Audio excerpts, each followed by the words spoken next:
नमस्कार। सुर्खियों के बाद बारिश की बात। प्रदेश में भारी बारिश ने बाढ़ का खतरा और बढ़ा दिया है। नर्मदा, ताप्ती, क्षिप्रा, पार्वती, बेतवा और चंबल उफान पर हैं। भोपाल में 2 दिन लगातार तेज बारिश के बाद थोड़ी राहत मिली है, बारिश थमी है। भोपाल से गुजरी कलियासोत नदी उफनाने से दामखेड़ा और मर्दाना टोला में जो परिवार रहते हैं उन्हें टेम्परेरीली स्कूल में शिफ्ट करना पड़ा है।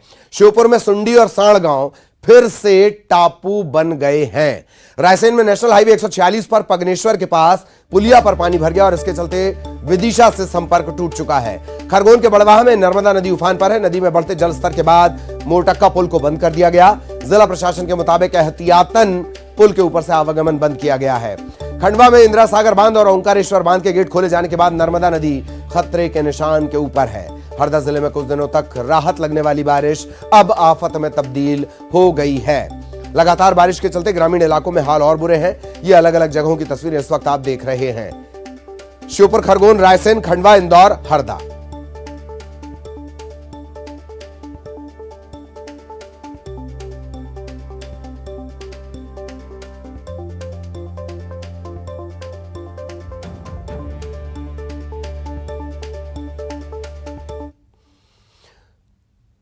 और खबर जबलपुर से, बरगी बांध के 2 और गेट खोले गए हैं और इसके बाद जल स्तर 422.25 मीटर दर्ज किया गया। पहले से बांध के 13 गेट खुले थे, अब 15 गेटों से पानी छोड़ा जा रहा है। इसके चलते निचले इलाकों में अलर्ट घोषित किया गया है। 422.25 और फुल कैपेसिटी, पूर्ण क्षमता इस बांध की है 422.66 मीटर के आसपास।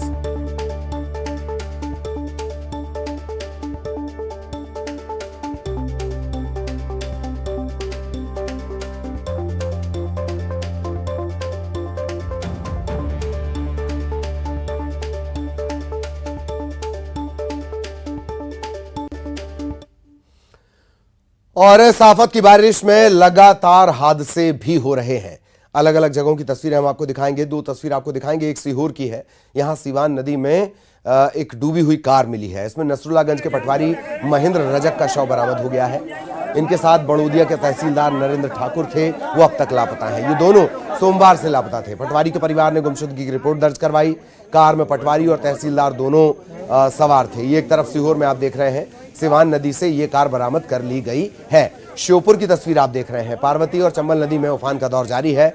सुंडी और साण गांव एक बार फिर से टापू में तब्दील हो गए हैं। श्योपुर का राजस्थान के कोटा, बारा, इटावा, खतौली से संपर्क टूट चुका है। पार्वती नदी पर बने पुल के ऊपर से कई फीट पानी बह रहा है। तकरीबन 72 घंटे से रास्ता बंद है। तकरीबन 3 से 4 दिन हो गए ये रास्ता बंद है, लोग परेशान हैं। सीप नदी का जल स्तर भी श्योपुर में बढ़ा हुआ है।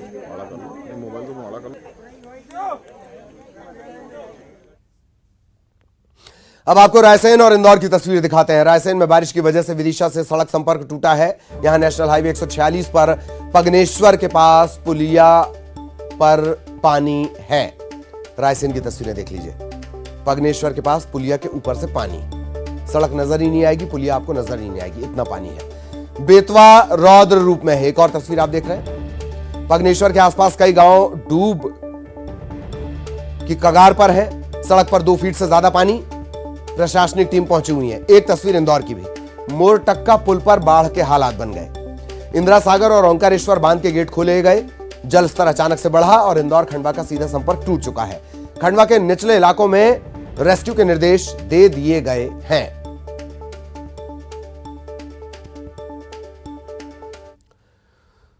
तो मोरटक्का पुल को एहतियातन बंद कर दिया गया है। मौके पर एसडीआरएफ की टीम को अलर्ट रखा गया है। लगातार हो रही बारिश के चलते खंडवा में नर्मदा उफान पर है। जो नर्मदा का पानी है वो पुल से कुछ फीट नीचे रह गया है।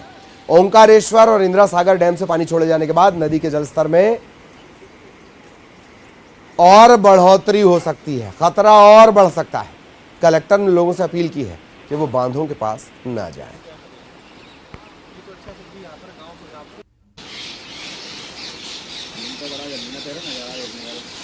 रखे हुए हैं और जैसे ही आगे के जो ज़िले हैं उन सबसे भी हम लोग लगातार संपर्क में, और उनको बहुत 3 से 4 घंटे पहले हम लोग एडवांस में सूचना दे देते हैं कि नदी का स्तर कितना बढ़ता है। अभी जो पिछले कल से जो ऑब्जर्वेशन है वो ये रहा है कि लगभग 3000 क्यूमिक्स के आसपास जब पानी छोड़ते हैं तो 3 फीट के आसपास लेवल राइज करता है। तो सभी खंडवा के वासियों से यही आग्रह है कि जो अभी चूँकि जल स्तर बहुत बढ़ा हुआ है तो घाटों से दूर रहें और कोई किसी भी परिस्थिति में नदी के आसपास ना जाएं। इधर खरगोन के बड़वाह में नर्मदा नदी लगातार उफान पर है। नदी में बढ़ते जलस्तर के बाद पुल को बंद करना पड़ा है। खंडवा और खरगोन की स्थितियां आप देख रहे हैं। मोरटक्का पुल बंद कर दिया गया। जिला प्रशासन के मुताबिक एहतियातन पुल पर आवागमन बंद किया गया है। पानी के बढ़ते दबाव को देखते हुए ओंकारेश्वर बांध के 18, इंदिरा सागर के 13 गेट खोले गए हैं और नर्मदा का जलस्तर तेजी से बढ़ रहा है। इस संबंध में माननीय मुख्यमंत्री जी ने एक वीसी भी ली थी सारे कलेक्टरों की, मैं भी उपस्थित था, और उसमें लगातार पानी छोड़ा जा रहा है। मोरटक्का पुल अब थोड़ी देर में बंद हो जाएगा और चूंकि कैचमेंट एरिया में बहुत बारिश हो रही है तो ये संभावना है कि पानी आगे भी छूटता रहेगा। हमारी पूरी तैयारी है। जो संभावित गांव प्रभावित हो सकते हैं महसौर और कसरावत के, वहाँ अलर्ट है और हमारी पूरी तैयारी है। नर्मदा जी का जल स्तर लगातार बढ़ता जा रहा है और 163 मीटर फ्रॉम सी लेवल से ऊपर चला गया है और सुरक्षा को दृष्टिगत रखते हुए अभी मोरटक्का ब्रिज को बंद किया गया है। इसमें वर्तमान में जो ओंकारेश्वर डैम से जल प्रवाह छोड़ा गया है उसको देखते हुए अभी बंद रहेगा। जब अगर जल प्रवाह कम होता है तो इसे पुनः चालू किया जाए। और अब रुक करेंगे छत्तीसगढ़ का। मुंगेली से मिल रही है बड़ी खबर। खुड़िया जंगल में अतिक्रमण का यह पूरा मामला है। पुलिस ने अतिक्रमणकारियों को खदेड़ दिया है। भूत कछार गांव में 400 ग्रामीणों ने कब्जा कर लिया था। कवर्धा के 400 ग्रामीणों ने अवैध कब्जा किया था। प्रशासन की टीम ने ग्रामीणों को वापस भेजा है। जंगल काटकर खेत बनाने की कोशिश में ये सभी बैगा हैं। तो जंगल काटकर खेत बनाने की कोशिश में थे। मुंगेली वन मंडल लगता है खुड़िया जंगल की ये पूरी घटना है।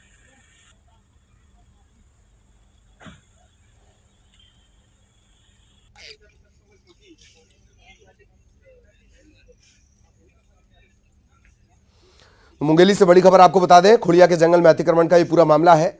पुलिस को जैसे ही इस बात की इत्तला लगी कि तकरीबन 400 गांव वाले हैं, ये सभी कवर्धा के हैं, तो ये पहुंचे हुए थे अवैध कब्जा करने के लिए। जंगल काटकर खेत बनाने की तैयारी थी। तत्काल इत्तला लगी। वन विभाग और प्रशासन की टीम मौके पर पहुंची और इन्हें वापस यहां से हटाया गया। खुड़िया जंगल की ये पूरी घटना है। वन मंडल के भूतहर क्षेत्र में देख सकते हैं कि कवर्धा जिले से 400 से 500 के लोग यहाँ ग्रामीण पहुंचे थे और वनांचल में अतिक्रमण की कोशिश कर रहे थे, जिन्हें खदेड़ने का प्रयास, एक संयुक्त प्रयास किया गया है। मुंगेली वन मंडल और पुलिस विभाग और राजस्व की टीम यहाँ पहुंची है और इनको यहाँ से हटाने की कोशिश की गई है। हमारे साथ अपर कलेक्टर अग्रवाल जी हैं। हम उनसे जानना चाहेंगे किस तरह का ये पूरा इन्हें हटाने की कोशिश की गई और किस तरह ये अतिक्रमण कर रहे हैं।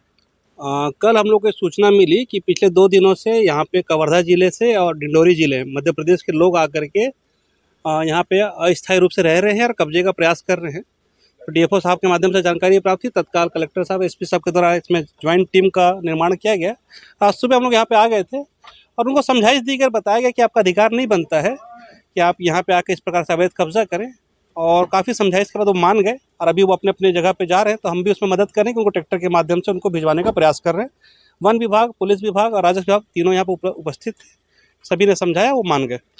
फॉरेस्ट एसडीओ भी हमारे साथ है। क्या वजह है कि इस साल में दूसरी बार इस तरह का प्रयास हुआ है और दूसरे जिले से लोग आकर यहाँ अतिक्रमण कर रहे हैं? क्योंकि बहुत भोले लोग हैं, इन लोग के कानून के बारे में बहुत ज़्यादा इनकी जानकारी रहती नहीं है। कुछ लोग के बहकावे में आ जाते हैं। तो इन्होंने एक प्रयास किया था कक्ष क्रमांक 478 और 487 में एक कब्जा करने का, और एक समझाइश देने के बाद ये लोग मान गए हैं। और इसमें राजस्व विभाग का भी सहयोग रहा और पुलिस विभाग का भी बहुत सहयोग रहा। कितनी संख्या थी और किस जिले से आ रहे हैं? क्या एमपी के लोग भी थे कि? एमपी के लोग के आने की सूचना तो नहीं है। ये सब सारे कवर्धा जिले के थे और लगभग 400 से 500 लोग थे। देख सकते हैं कि 400 से 500 की संख्या में कवर्धा जिले से लोग यहाँ आए थे और अतिक्रमण की कोशिश कर रहे थे। जंगल के हरे भरे पेड़ों को नुकसान पहुँचा रहे थे, जिन्हें किसी तरह खदेड़ने में प्रशासन कामयाब हुआ है। न्यूज़ 18 के लिए मुंगेली से प्रशांत शर्मा की रिपोर्ट। और अब बात जन्माष्टमी की करेंगे। कान्हा की नगरी में 19 अगस्त को जन्माष्टमी मनाई जाती है। यही वजह है कि जोर शोर से हो रही है तैयारी। खास बात यह कि इस बार कारागार में बन रही पोशाकों की खास डिमांड है।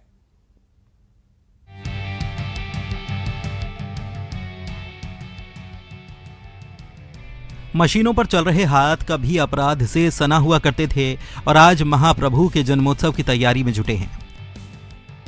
कृष्ण का जन्म स्थान कारागार होने की वजह से इस बार मथुरा जिला जेल में भगवान कृष्ण की पोशाक ओडीओपी योजना के तहत बड़ी संख्या में बनाई जा रही है। ये तैयार पोशाक देश के साथ साथ विदेशों में भी भेजी जानी है। करीब 5000 पोशाक तैयार की जानी है। लेकिन खास बात ये कि कोई प्रोफेशनल कारीगर इन्हें नहीं बना रहे, बल्कि कल तक जुद हाथ दहशत फैलाते थे, आज प्रभु की पोशाक तैयार कर रहे हैं।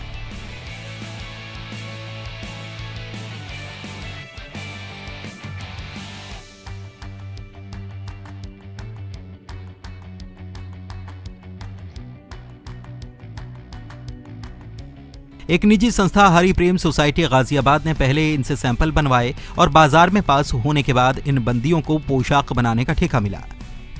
अब सबसे ज्यादा सुकून की बात यह है कि प्रभु की पोशाक में मजहब की दीवारें नहीं हैं। ये तो मेरा सौभाग्य है कि एक मोमडन होकर मुझे ये काम करने का मौका मिला, वरना लोग इतने सारे होते हैं, फिर भी किसी को मौका मिलता है। लाखों में से शायद ही कुछ हो पाते हैं जिनको ये भगवान जी की पोशाक बनाने का मौका मिलता है। ये कीमत सिर्फ वही जानते हैं जो ये पोशाक बनाते हैं। अरे ऐसा कुछ नहीं, दुनिया में सबसे बड़ा धर्म इंसानियत का है, उससे बड़ा कोई धर्म ही नहीं है। जेल अधीक्षक का मानना है कि लोगों को भगवान श्री कृष्ण की नगरी में बनी पोशाक भा रही है। साथ ही कृष्ण का जन्म स्थान जेल था और पोशाक भी जेल में ही बन रही है। वन डिस्ट्रिक्ट वन प्रोडक्ट, एक वस्तु एक उत्पाद एक के दृष्टिगत जो है माननीय कारागार मंत्री श्री स्वतंत्र प्रभार श्री धर्मवीर प्रजापति के प्रेरणा से और डीजी कारागार श्री आनंद कुमार जी की प्रेरणा से हम लोगों के जिस जिले का चयन किया गया है वो ठाकुर जी की पोशाक के लिए किया गया है। उसके दृष्टिगत हम लोगों ने जो प्रयास किया उसमें हरि प्रेम सोसाइटी की तरफ से, जो गाजियाबाद की एक संस्था है, उससे संपर्क स्थापित किया और आधुनिक समय में जो वर्तमान समय में जो पोशाक की ज्यादा डिमांड यहाँ पे हो रही है उसके दृष्टिगत एक प्रशिक्षक भी रखा जो उस टाइप के लेटेस्ट टाइप के कपड़े परिधान का निर्माण कर सके। हम लोगों ने वर्तमान में 40 से 50 जब कपड़े बनाकर के उनको उपलब्ध कराया, उनको सैंपल के तौर पे जब दिखाया उस सोसाइटी को, तो उस सोसाइटी ने जब उसको मार्केट में रखा तो लोगों की भावनाओं के साथ साथ उसको व्यक्तिगत रूप से बहुत पसंद किया गया। भावनाएं ये थी कि कृष्ण की जन्मभूमि जो है कारागार को माना जाता है, अर्थात उसको प्रसाद के रूप में ग्रहण किया और साथ में कारागार से निर्मित वस्तु है उसके दृष्टिगत भी यह मार्केट में अपने आप पब्लिसिटी ब्रांडेड होकर बिकने लगी। अब भगवान की भक्ति कहिए या जेल का सुधार, लेकिन बंदियों को आत्मनिर्भर बनाने की यह पहल काबिल तारीफ है। असल में जेल की अवधारणा ही सुधार की है, सजा की नहीं। मथुरा से न्यूज़ 18 के लिए नितिन गौतम की रिपोर्ट। इधर मथुरा कृष्ण जन्माष्टमी की तैयारी में जुटी हुई है। कान्हा की नगरी में भक्ति की धारा को चौक चौराहों से लेकर मंदिर तक में महसूस किया जा सकता है। जन्माष्टमी की तैयारी ऐसी कि देश दुनिया से आने वाले भक्त सजावट से सुध बुध खो दें।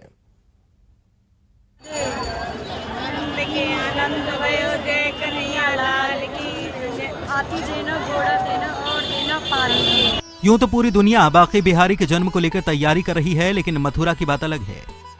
जन्माष्टमी को लेकर कान्हा की नगरी में जोर शोर से तैयारी है। चौक चौराहों से लेकर मंदिर तक में साज सज्जा शुरू हो चुकी है। देश दुनिया से आने वाले भक्तों को भव्य और दिव्य एहसास कराने के लिए आकर्षक रोशनी से मंदिरों को तैयार किया जा रहा है।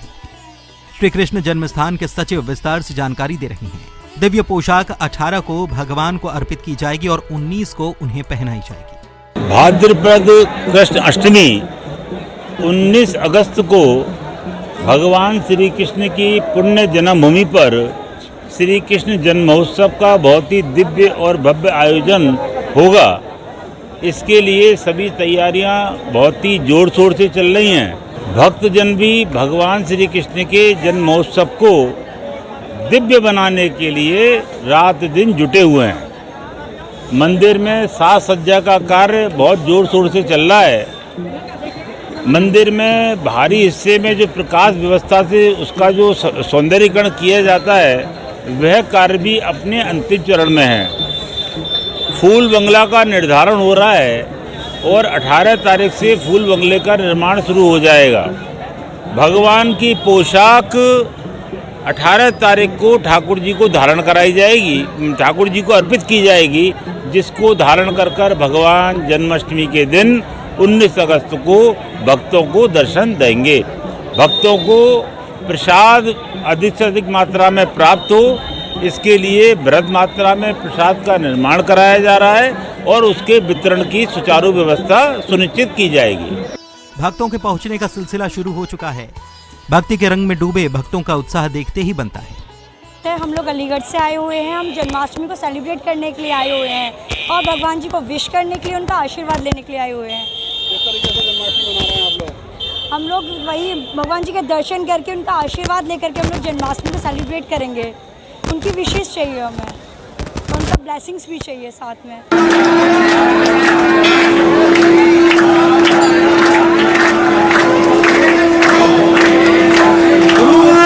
राधे राधे। आनंद के आनंद भयो जय कन्हैया लाल की, हाथी देना घोड़ा देना और देना पानी। 19 अगस्त को भले ही पूरे विश्व में श्री कृष्ण जन्मोत्सव मनाया जाए, लेकिन कान्हा की नगरी में तो भक्त अभी से नंद के आनंद भयो जय कन्हैया लाल की के साथ आस्था के आनंद में डूबे हुए हैं। मथुरा से नितिन गौतम, न्यूज़ 18 के लिए।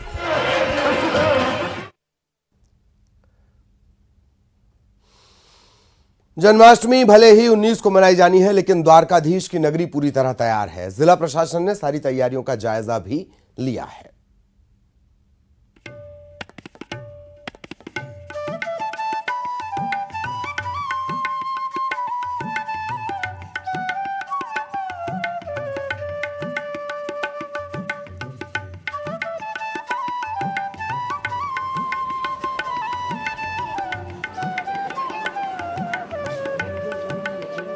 जन्माष्टमी को लेकर वैसे तो पूरे देश दुनिया में तैयारियां की जा रही हैं, लेकिन द्वारकाधीश की द्वारका अभी से उत्सव में डूबी है। द्वारका पूरी तरह से कृष्णमय हो चुकी है। जन्माष्टमी के मौके पर बड़ी संख्या में श्रद्धालु द्वारका पहुंचते हैं। ऐसे में तैयारियां भी जोर शोर से की गई हैं। द्वारकाधीश मंदिर को रंग बिरंगी रोशनी से सजाया जा रहा है। साथ ही बाहर से आने वाले भक्तों को कोई परेशानी न हो, इसके लिए पूरी तैयारी की गई है।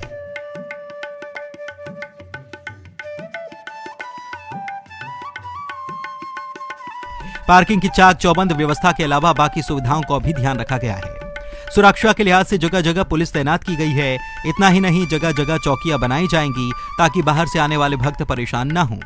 दूसरे जिलों के साथ बाहर से आने वालों को ध्यान में रखते हुए चेकिंग की व्यवस्था की गई है।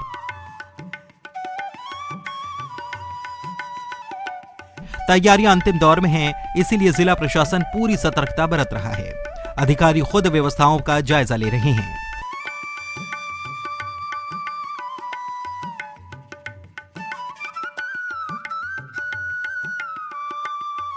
पंचांग के मुताबिक इस बार भी जन्माष्टमी की 2 तिथियां होने की वजह से माना जा रहा है कि द्वारका पहुंचने वालों की बड़ी संख्या होगी। यही वजह है कि इंतजाम में कोई कोर कसर नहीं रखी जा रही।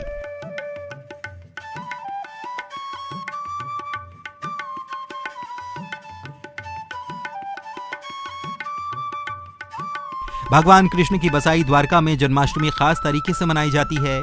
इस मौके पर द्वारका के मंदिरों को फूलों से सजाया जा रहा है। भगवान कृष्ण की प्रतिमाओं पर स्वर्ण आभूषण भी अर्पित किए जाते हैं। जन्माष्टमी के मौके पर पूरे गुजरात की महिलाएं इस दिन ताश खेलती हैं। और तो और इस दिन पूरे गुजरात में दही हांडी की तरह मक्खन हांडी उत्सव भी मनाया जाता है। न्यूज़ 18 के लिए द्वारका से मुकुंद की रिपोर्ट। और इसी के साथ इस बुलेटिन में इतना ही। खबरें जारी रहेंगी।